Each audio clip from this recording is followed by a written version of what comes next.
Hello, কে বলছেন? ডাক্তারবাবু, ডাক্তারবাবু, আমার ছেলেটাকে বাঁচান। আমার ছোট্ট ছেলেটা খুব অসুস্থ।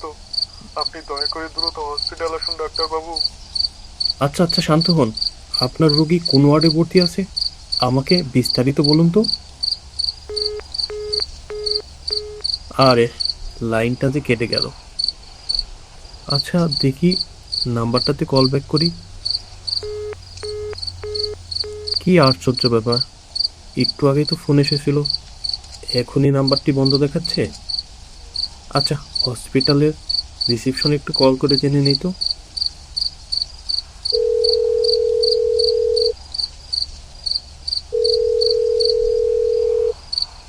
হ্যালো স্যার, বলুন।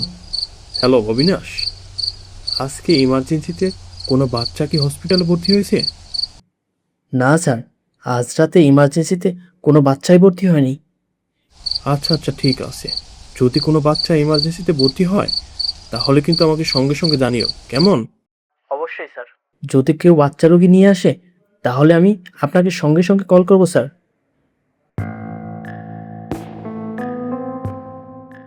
হসপিটালে তো কোনো বাচ্চা ভর্তি হয়নি, তাহলে যে লোকটি ফোনে এসব বলল, মনে হয় লোকটি ভুল নাম্বারে কল করেছে। কিন্তু এই চাকরি লাইফে প্রথম এরকম ঘটনা ঘটলো, ব্যাপারটা বেশ রহস্যজনকই লাগছে।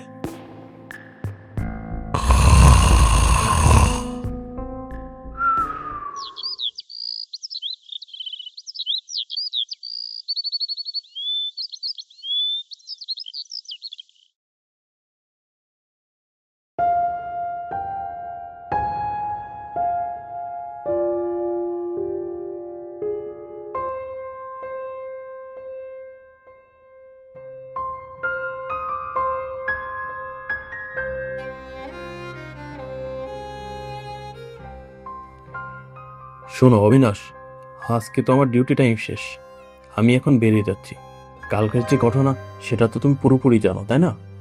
তারপরেও তোমাকে বলে রাখি, রাত বিরাত যদি কেউ কোনো বাচ্চা ইমার্জেন্সিতে ভর্তি করার জন্য আসে তাহলে তুমি কিন্তু আমাকে অবশ্যই কল করে জানাবে, বুঝতে পেরেছো? হ্যাঁ স্যার, আপনি একদম টেনশন ফ্রি থাকুন। এরকম রোগী ভর্তি হওয়ার সাথে সাথেই আমি আপনাকে কল করব স্যার।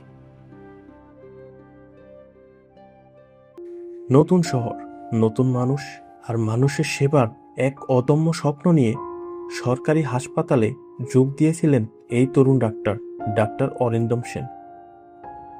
তার ডাক্তারি পেশার নৈতিকতার থেকে প্রত্যেকটি ওয়ার্ডে ঘুরে ঘুরে সেই শিশুর খোঁজ করেন, কিন্তু কোথাও যে খোঁজ পেলেন না ডক্টর অরিন্দম।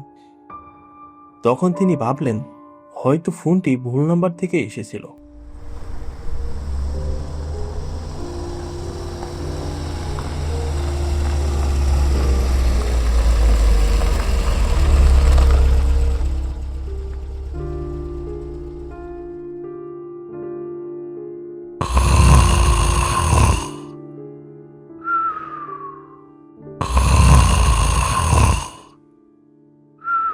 ঘড়িতে রাত ঠিক 3টা, আবারও বেজে ওঠে সেই রহস্যময় ফোন।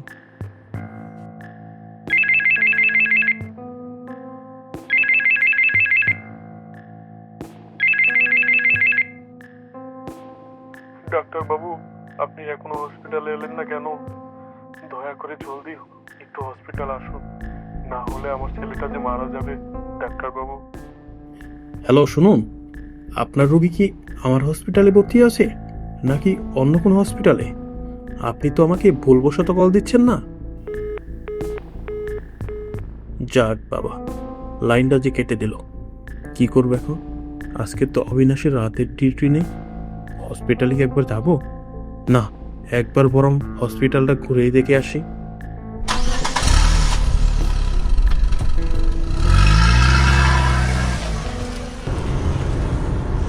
প্রতি রাতে এই ফোনটা যে কোথা থেকে আসছে বুঝতেই পারছি না। না, আজকে যেহেতু বের হয়েছি, এর রহস্য খুঁজে বের করেই বাসায় ফিরব। আচ্ছা, দূরে কেউ যেন মনে হচ্ছে হাত নেড়ে গাড়ি থামানোর জন্য ইশারা করছে। এই লোকটা নির্জন এলাকায় কি করছে?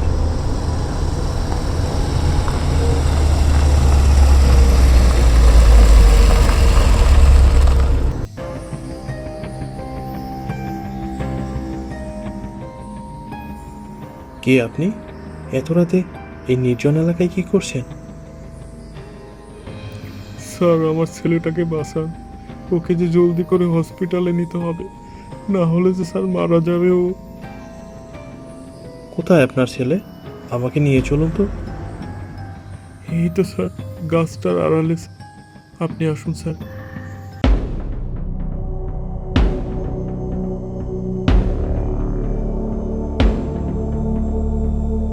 ও মাই গড, জলদি করে একে গাড়িতে তুলতে হবে। আসুন আসুন।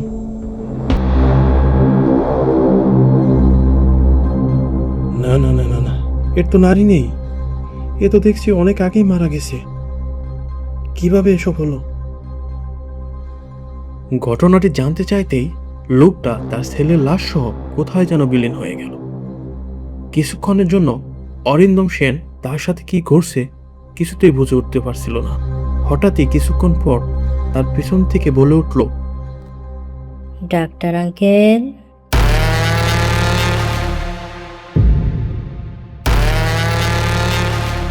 ও মাই গড, আমি কি দেখছি এসব? আরে আরে, তোমরা কারা? কি চাও আমার কাছে? আপনি ভয় পাবেন না, আমি রাহুল। 2 বছর আগে আমার বাবা আমাকে নিয়ে হসপিটালে যাচ্ছিল। আমার শরীরটা ভীষণ অসুস্থ ছিল, কিন্তু মাঝ রাস্তায় এসে আমাদের যে দুর্ঘটনা হয়ে যায়। আঙ্কেল, আমি অনেকক্ষণ বেঁচেছিলাম, আমি অনেক সাহায্য চেয়েছিলাম, কিন্তু কেউ আসেনি আঙ্কেল।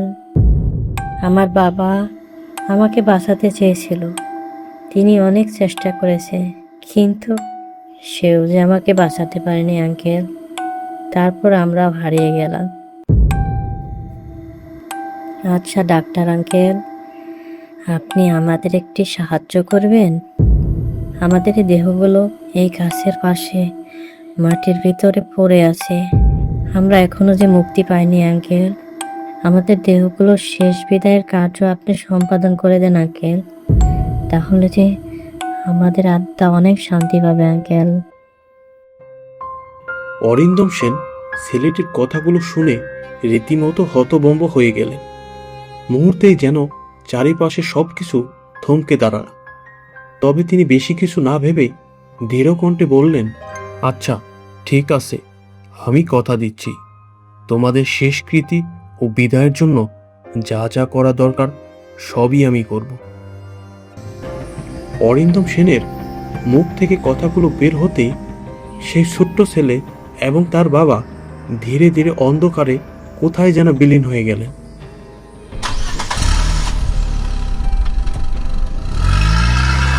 ঘটনার রহস্য উদ্ঘাটন করতে আর দেরি না করে অরিন্দম সেন তুরন্ত থানায় বড়বাবুর কাছে গিয়ে হাজির হলেন।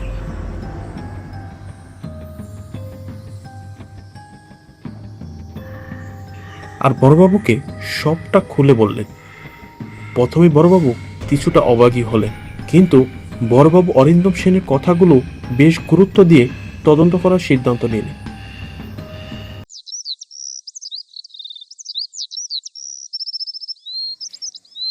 পরের দিন সকালে বড়বাবু তার পুরো টিমটাকে নিয়ে ঘটনাস্থলে উপস্থিত হন।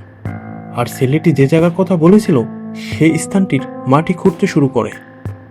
কিছুক্ষণ মাটি খোঁড়ার পর বেরিয়ে এলো কয়েকটি হাড় আর কঙ্কালের অংশ। আর তখনই অরিন্দম সেনের বুঝতে বাকি রইল না, এগুলো আর কারো নয়, সেই ছোট্ট ছেলে এবং তার বাবার কঙ্কাল। এবার বড়বাবুর সহায়তায় সমস্ত আনুষ্ঠানিকতা সম্পন্ন করা হলো। যথাযথ মর্যাদায় বাবা ছেলে শেষকৃত বিদায়ের ব্যবস্থা করা হলো। অরিন্দম সেন সব কাজ শেষ করে রাতের গভীরে বাসায় ফিরেন। তিনি ফ্রেশ হয়ে খাবার খেয়ে দিনের সমস্ত ক্লান্তি নিয়ে ঘুমিয়ে পড়লেন।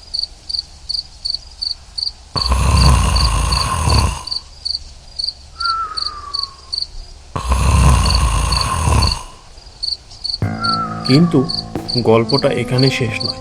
রাত যত গভীর হতে লাগলো, চারিপাশ ততই নিস্তব্ধ হয়ে উঠল।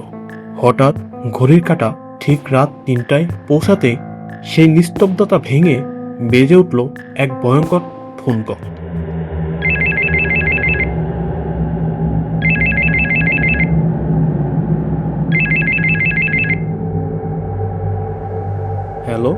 কে বলছেন? ডাক্তার আঙ্কেল, আপনাকে অসংখ্য ধন্যবাদ। আমরা যে অনন্তকাল আপনার কাছে কৃতজ্ঞ রয়ে যাব। আমরা আপনার এই ঋণ কখনো শোধাতে পারবো না। কথাগুলো শেষ করতেই ফোনের লাইনটি কেটে গেল। অরিন্দম সেনের গতকালের খোঁজা প্রশ্নের উত্তর আজকে একটি ফোনেই সবটাই পরিষ্কার হয়ে গেল।